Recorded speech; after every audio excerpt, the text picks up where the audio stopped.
It's a blank check! What the f*** is a check?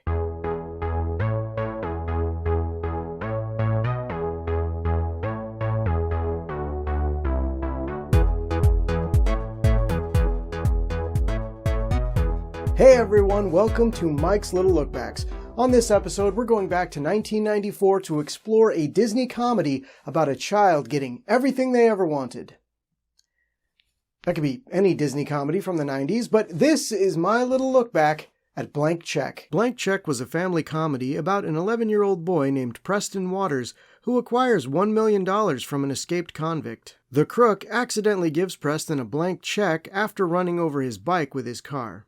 The film was written by Colby Carr and Blake Snyder. This movie is Carr's only writing credit. Snyder had previously written the movie Stop or My Mom Will Shoot, which doesn't bode well for this film. And he also wrote a handful of episodes for Kids Incorporated, which I have previously covered on this series. The film was directed by Rupert Wainwright, who previously directed a bunch of music videos for Public Enemy, NWA, and MC Hammer. This was his theatrical feature film directorial debut. According to the director himself, Michael Jackson was a fan of the movie, which landed him a gig directing a teaser video for Jackson's History, Past, Present, and Future Book 1 studio album. I know Jackson had the kid controversy envelop the entire latter half of his career, and I have to say, hearing things like this probably didn't help. I mean, I was a fan of the movie when I saw it as a kid, but I was 13 when it came out. Michael was 35.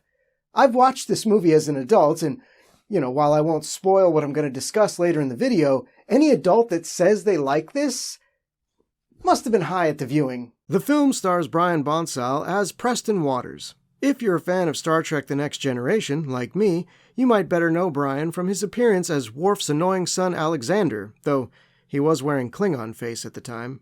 The film also stars Karen Duffy as FBI agent Shay Stanley, James Rebhorn and Jane Atkinson as Preston's parents, Fred and Sandra.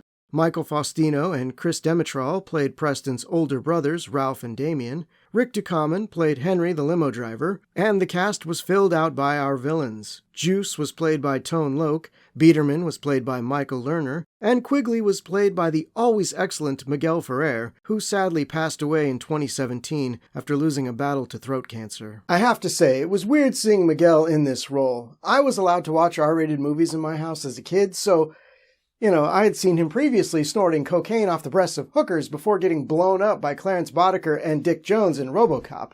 I mean, that would be like if your first experience with Joe Pesci as a kid was Goodfellas, and then you watched him in Home Alone. It's a gear shift for sure, but clearly Miguel and Joe were up for the challenge because they were great in either genre. The film was shot in Dallas, San Antonio, and Austin, Texas, with some notable historical buildings used as set pieces. The bank was shot in the Alamo National Bank building, which opened in 1929, and the Castle House was filmed at the Fisher Gideon House, also known as the Pemberton Castle, which was constructed in the 1890s. The house is currently owned by filmmaker Robert Rodriguez, who probably paid more for it than the film's cost of $300,000. Six Flags Fiesta Texas, which was still just Fiesta Texas at the time, doubled as the Cliffside Fun Park in the film, with some of the park's attractions, notably Rattler and Power Surge, also getting featured. Interestingly enough, the fake theme park in the movie uses tokens to ride rides. I know way back in the day a lot of parks used tickets to ride rides, but this was made in the 90s when most places had already switched to the single ticket for park entry model. Who on the creative team thought, tokens? That's the way to go. Now look, that's all I'm going to say on the matter for now, and you might think, whoa, he's got more to say? I think he said enough, but as my boy Vicini would say, wait till I get going! The film premiered on February 11th, 1994. Was it a smash hit? No, it was not. It opened in third place with $5.4 million behind Ace Ventura: Pet Detective and The Getaway. On a budget of $13 million, the film ended its domestic run making $30.8 million in the United States and Canada, making it a very minor financial success. With such lukewarm box office returns, was the movie at least popular with critics and audiences? The obvious answer is the correct one. No, it wasn't. The film has a 9% critic rating on Rotten Tomatoes and only a 35% audience rating. The movie wasn't great, but 9%? It's not like there was any controversial aspect to the film that would cause negative feelings about it, right? One cannot mention Blank Check without talking about the kiss. Near the end of the film, FBI agent Shay, played by a then 31-year-old Karen Duffy, plants one on Preston, played by the 11-year-old Brian Bonsall. And this wasn't a quick peck on the cheek. This was a slow, tender kiss on the lips. While it wasn't brought up a lot when the film first came out, it has garnered a lot of attention ever since the movie became available on Netflix in 2017, with a lot of critics being grossed out by the inappropriateness of the scene. Now, I haven't watched this movie in quite a long time, so is this scene as creepy as everyone makes it sound? Let's find out as I rewatch Blank Check. The film opens on a rainy night with some intense music playing, the kind of music you wouldn't expect to find with the Disney branding.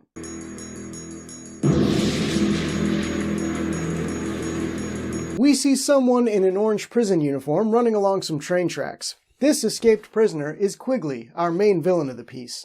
He makes his way to a warehouse where he has hidden a briefcase full of cash. We then cut from the start of a Lethal Weapon film to the most business-centric family in the history of the world.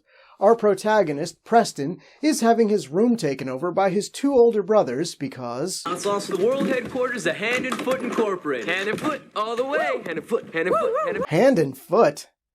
Man, it figures that Disney started the whole online foot fetish trend.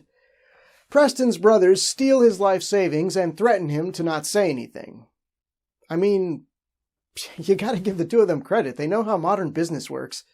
Preston protests the takeover to their dad, but he's on the older brother's side, saying, "This family industry gets rewarded. See, while you're in here playing, your brothers are hard at work." He goes on to say that Preston needs a job, and reminds him that when he was Preston's age, he had his own business. I was pulling down $100 a week 75. polishing cars. You should say 75. Well, you gotta think big, Preston.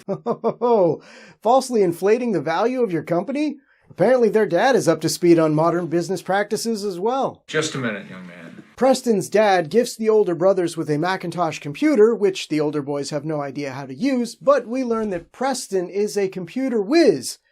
Impressive since he doesn't own his own computer, but anyway, he uses it for some noble purposes. Damien and Ralph sleep but to face.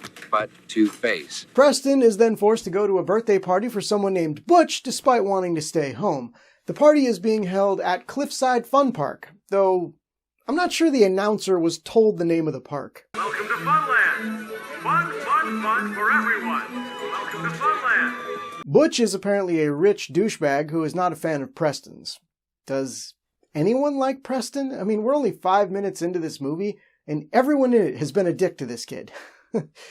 Anyway, as I mentioned earlier, this theme park runs on tokens. Preston's dad gave him $6 for the day, which buys him 6 tokens. The other kids also buy tokens. Give me 50. It's my birthday. 50. 25, please. 25. 27. Butch drops a 50 to get 50 tokens. The others get about half that much, with Preston at the bottom.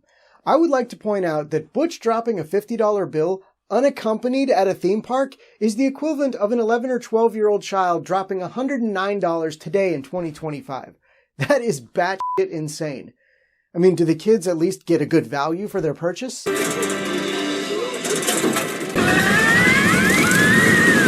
Okay, you know what?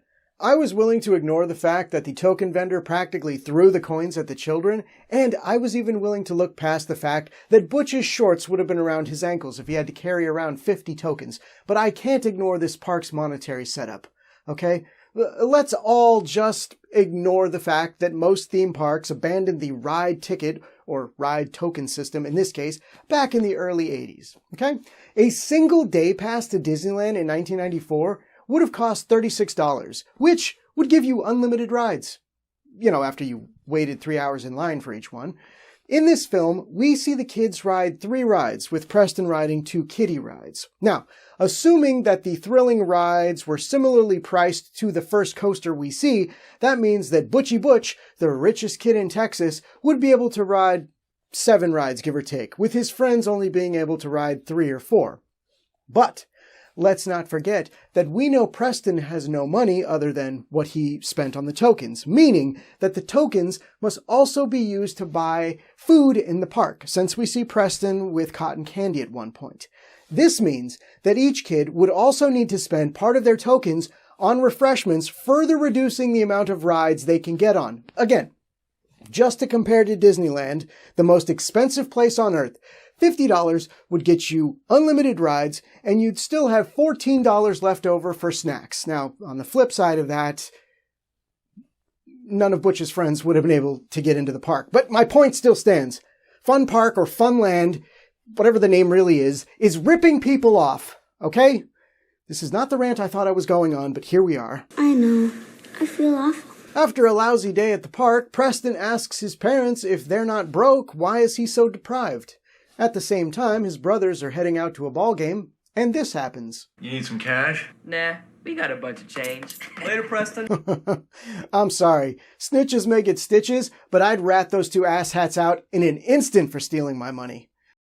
We learned that Preston's birthday is coming up, and his mother gives him an early birthday gift, a card from his grandmother with a check inside, only...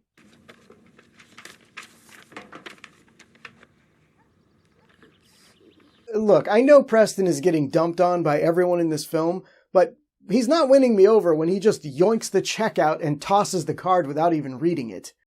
Preston's dad explains that the check is signed, she just forgot to write in the amount. His dad writes in $11, and we cut to Preston in his room doing some calculations. Your account will reach $1 million in 342,506 years. Now, I don't know if this movie was intended to move Apple products or not, but if so, it was not doing the company any favors, considering that math is way off. Now look, I'm not a math guy, but I googled the formula, and it would take around 336.81 years to reach $1 million at that interest rate. I mean, that number itself is far beyond achievable in a human lifespan, so we didn't need to exaggerate it into the hundreds of thousands of years. Not possible. The next day at the bank, Quigley shows up with a case full of marked bills and threatens the bank manager, who apparently testified against him at his trial, to launder the bills for him or he'll hurt the guy's family. He tells Bitterman, the bank manager, that he'll send a guy the following day with a check for $1 million to collect the cleaned cash. At the same time, Preston is arriving at the bank to cash his birthday check, but instead learns what an erection is.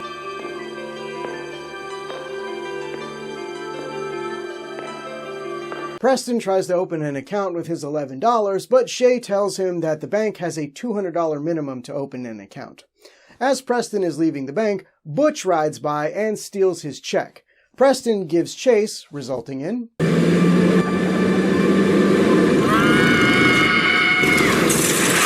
Quigley tries to get away, but between Butch and some witnesses in the parking lot, he instead offers to pay Preston for his bike. He starts writing a check, but sees a police car coming, and in a panic... Give this to your dad, he'll know what to do with it. I get to go. When Preston gets home, his parents show empathy and concern for their son who was almost killed.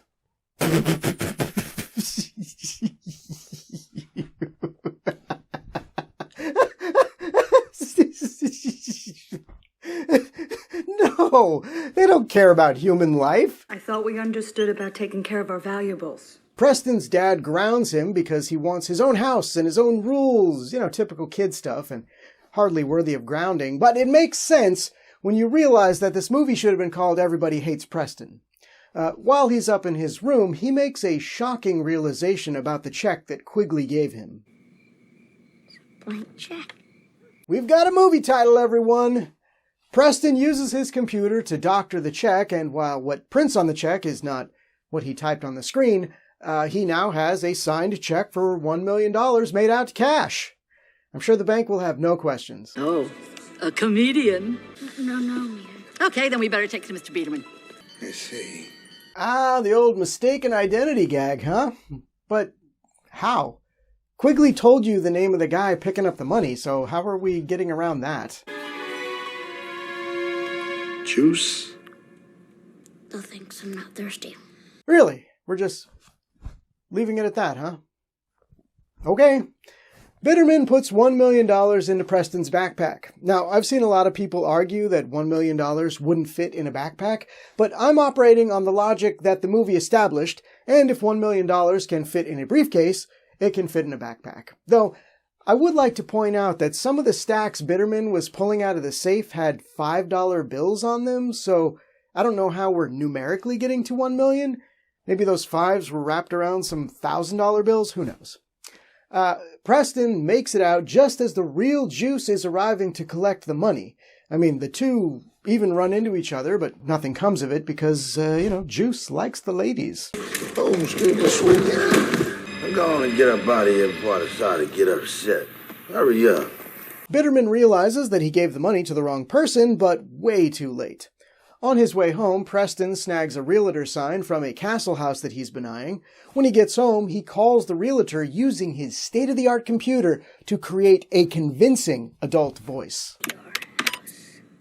I'd like to make a cash offer on your house. Did I mention this movie probably didn't move a lot of Macintoshes?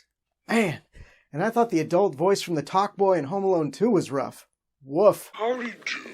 This is Peter McAllister, the father. Anyway, at the same time Preston calls, Quigley is trying to lowball the bid, and the two get into a bidding war, with Preston's mom accidentally outbidding everyone, since our hero doesn't know how to close a door when he's up to nefarious deeds. 200. Sit down. Just to be safe, make that 3! Having won the bid, the realtor asks for Preston's name, and since he's such a clever kid, he comes up with... Bingo. My name is Macintosh. Oh, what is this movie? Over at the bank, Quigley is losing his shit and insists he only wrote one check for Juice. He starts to recount from when he got the checkbook and realizes... I put it in my pocket. I got in my car. I can't feel my legs. God, I love Miguel Ferrer. He is so good in this role. The three criminals decide that they are going to look for Preston at places that families go because there would be kids there. I guess nobody in this movie is operating at full capacity. If I had just acquired $1 million via check fraud, I sure as shit wouldn't be hanging out at the local family fun center or going on crazy shopping sprees.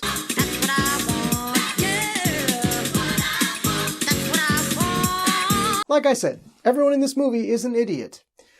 While at the bank, we do learn that Shay is not just a bank teller and that she's keeping tabs on Bitterman. Later that day, Preston hires a limo and goes shopping for a bunch of stuff to put at his new house. On the way home, he sees Shay jogging and decides to... I'm sorry, you're a child and she's an adult. What is your plan here? So, I'm thinking about coming into the bank tomorrow and opening my account. Wow, you got the $200 already? Just about. Weirdest pickup line I've ever heard, but okay. As Preston drives off, we see Shay reporting to her real boss.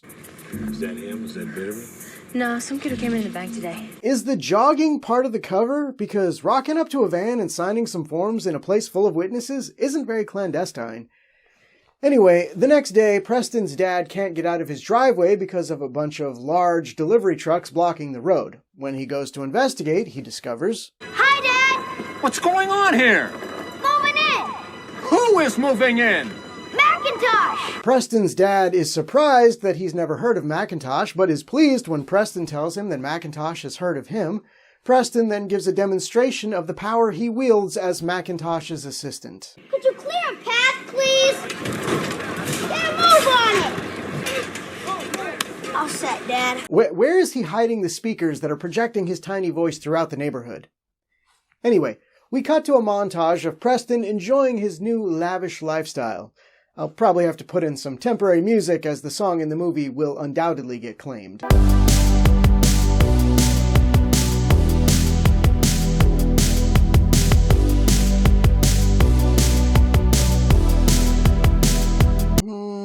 Look, I can see the appeal of some of these things. I definitely put some arcade cabinets in my castle, but where's the imagination, Preston? I mean, I'd have one room entirely of trampoline material, right? The springs would be mounted to the walls, with the seams meeting at the cross points, so there would be no exposed metal. I'd have a giant room filled with Legos to build the Lego cityscape of my dreams. I'd have one room built upside down just to f*** with people. I mean, there would be hidden passages installed and a train set to deliver snacks from the kitchen directly to the movie room in my bedroom. Now look, I'm not going to blame Preston for his lack of originality here, okay? I'm going to blame Blake Snyder and Colby Carr, who wrote the script. Well, great. Back at the bank, we learn that Shay works for the FBI as she is scanning some $100 bills that are being deposited by the realtor that Preston bought the house from. Meanwhile, over at a water park, Quigley, Bitterman, and Juice are looking for Preston with no luck. But Miguel Ferrer at least continues to steal this movie. Hey, mister, you know where the refreshment stands are? No. That's f***ed up, but I find it so damn funny. We then cut to another montage of Preston enjoying his wealth, and at the end, Shay shows up looking for the elusive Macintosh. Preston says that he's in meetings all day, so Shay changes topics, asking if Preston still wanted to open an account with her. He says yes, and heads off to get his $200, delivering it like a prick. That's amazing! Sorry, just printed it. Shay switches her focus back to Macintosh and asks if he could meet her tonight. Preston says that Macintosh is busy and decides to make his move. Oh, I handle all his financial affairs. Okay. I'll come by around 8. Wait, I could send a car for you. Okay, cool. It's a date then. A date? She didn't mean a real date, dipshit. What am I worried about? I'm sure Henry's gonna set him straight. I'm gonna tell you about the real deal on dating, which I know, okay? First of all, women love a great body. Look at this bod. Okay, well, we'll just make a little note here that Henry is just as stupid as everyone else in this movie. Okay, well, I guess we're gonna see Preston get ready for this date. Just kidding. We're gonna see more of what Preston spent his money on. Did you guess by way of another musical montage? 'Cause you'd be right. It's almost like this guy prefers directing music videos or something.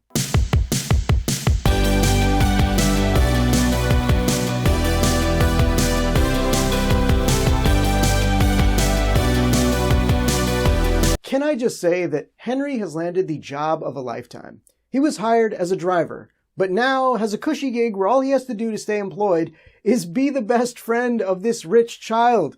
That's gotta beat driving teens to prom or old white men to prostitutes. No. Preston is dressed for his date back at his parents' house. He makes up a story about having a meeting with Macintosh for his job, but his dad says he's still grounded. Fortunately, Preston knows just which buttons to push. I didn't want to say it, but I told Mr. Macintosh about your plan for 442, and he was very, very interested. Later, while on his date, Preston presents Shay with a gift. Oh, thanks. Oh, wow. He got it at Claire's. Don't wear it in the shower, it'll turn your skin green. Shay tries to push for...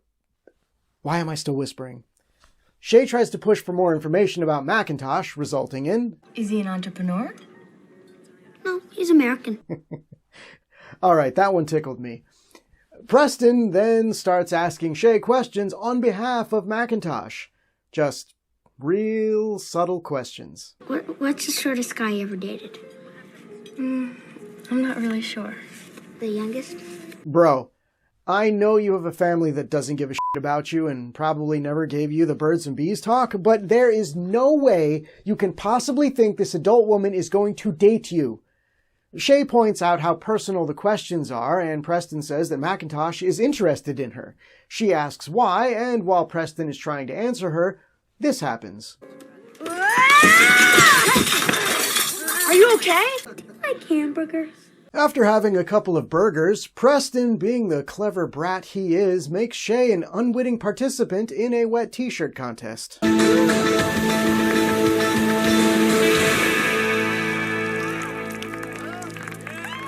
What the f*** are you people applauding?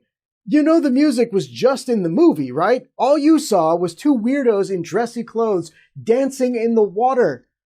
I mean, I guess at the cost of their theme parks, people need to find their cheap entertainment elsewhere. Quigley, Bitterman, and Juice just happen to be in the area. They see Preston and give chase, but the movie is operating on Home Alone rules, so... On the ride home, Shay says how much fun she had, and Preston asks if she would like to come to his party on Friday. He claims it's for Macintosh's birthday and that the mysterious millionaire will be there, so Shay says... Well, great.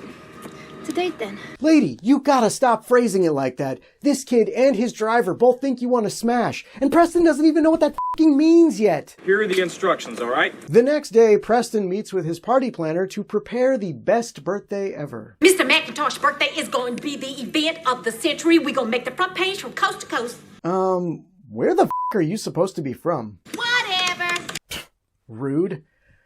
Anyway, in the planning of his party, Preston comes to realize that he doesn't have any real friends. This makes him sad, and he goes to a park to watch other kids playing. Unfortunately, Quigley and the boys are out looking for him and happen by the park. They give chase at such high speeds that it warps reality, because Preston drops his backpack full of cash here, but a short time later that bag has teleported here.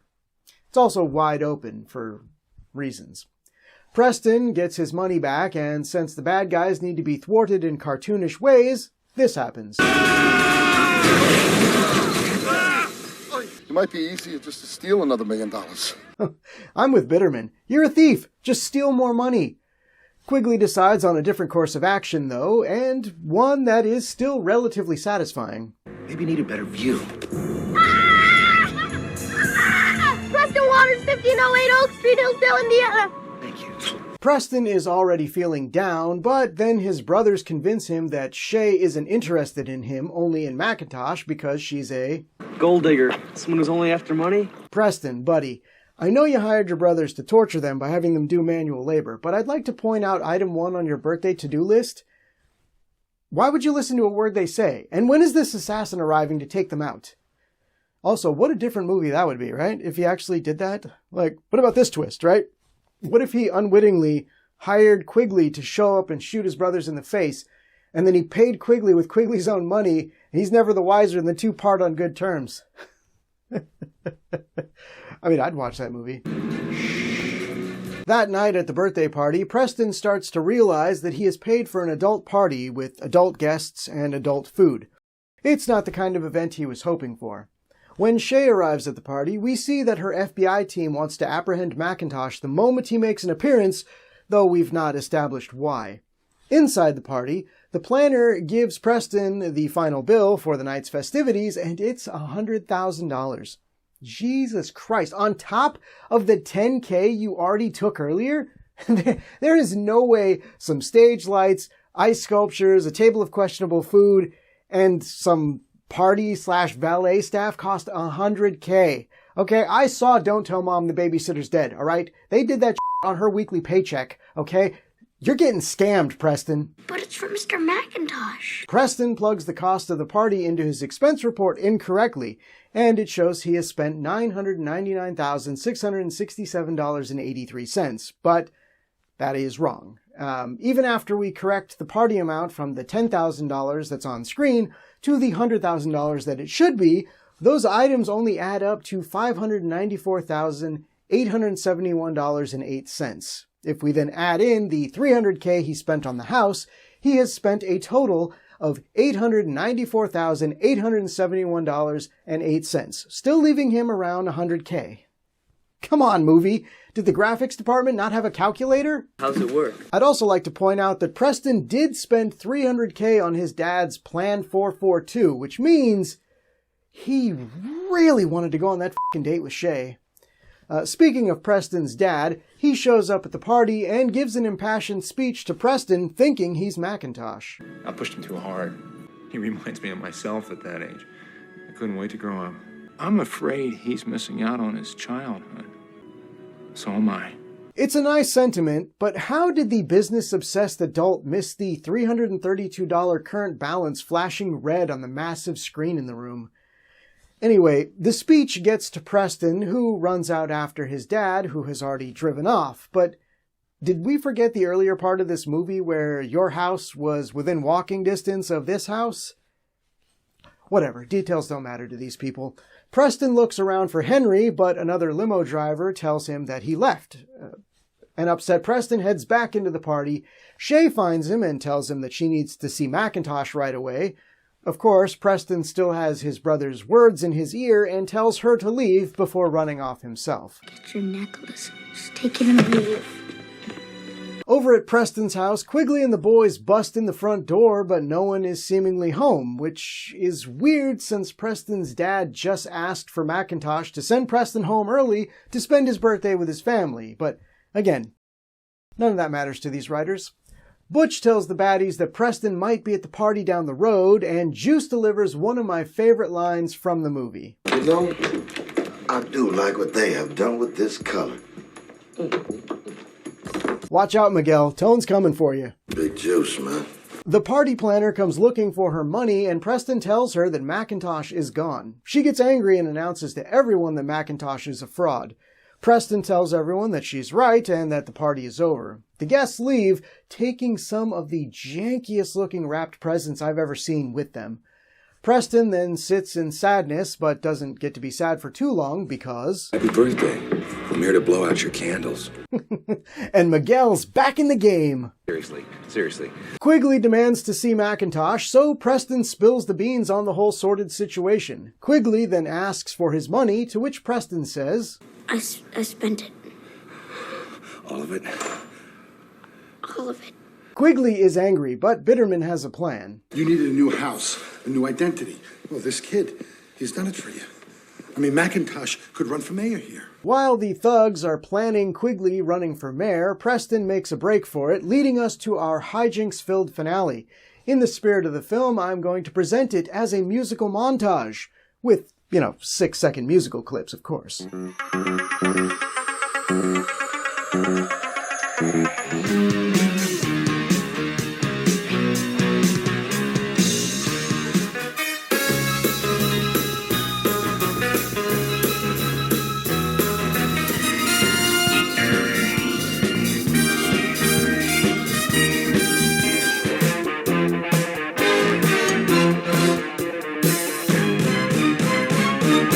And that, my friends, is how Preston killed a guy. I got you now! Good thing for him that cage magically opened when it hit the water. Anyway, they grab Preston, but the FBI show up and ask Preston where Macintosh is, to which Quigley says... I'm Macintosh. You're Macintosh?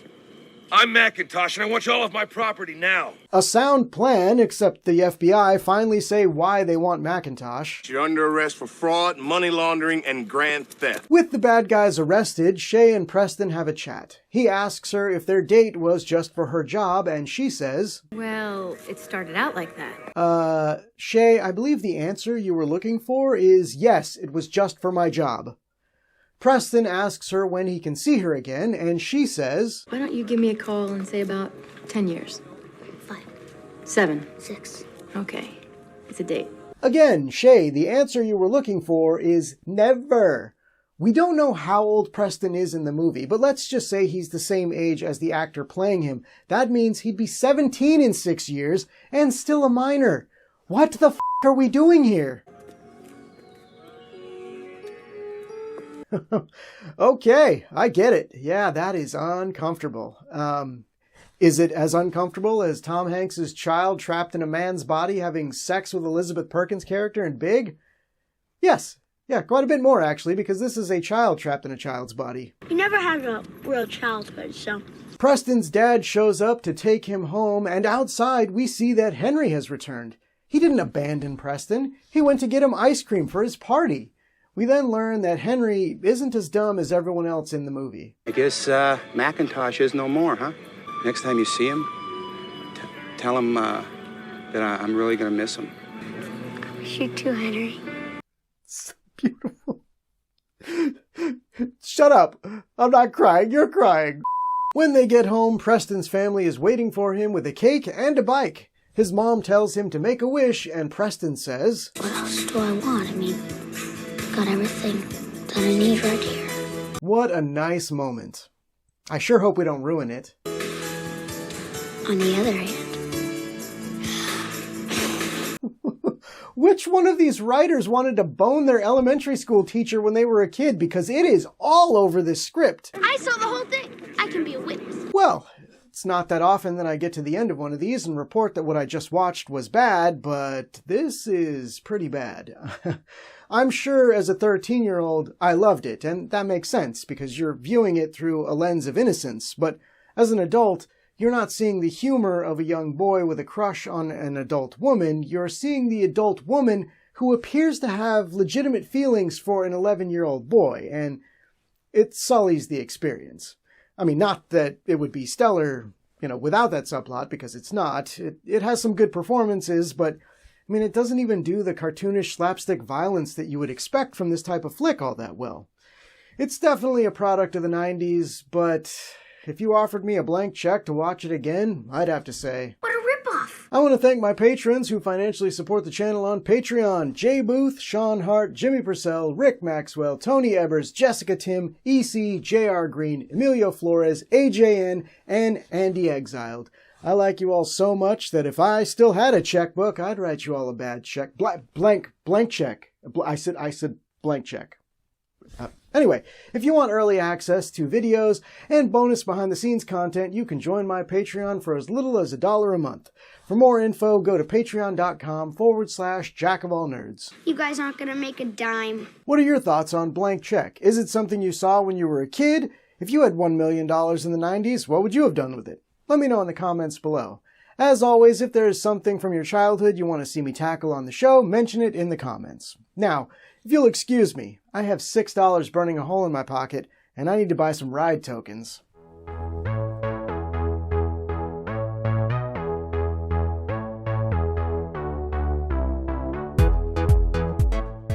Software in here will teach you how to do everything but make love to a woman. Now I know what program to get your father for Christmas. Thanks for watching, everyone. If you hate when people say smash that like button, smash that like button. And don't forget to subscribe and click the bell icon to be notified when more of these videos go up. I'll see you all on the next Little Look Back.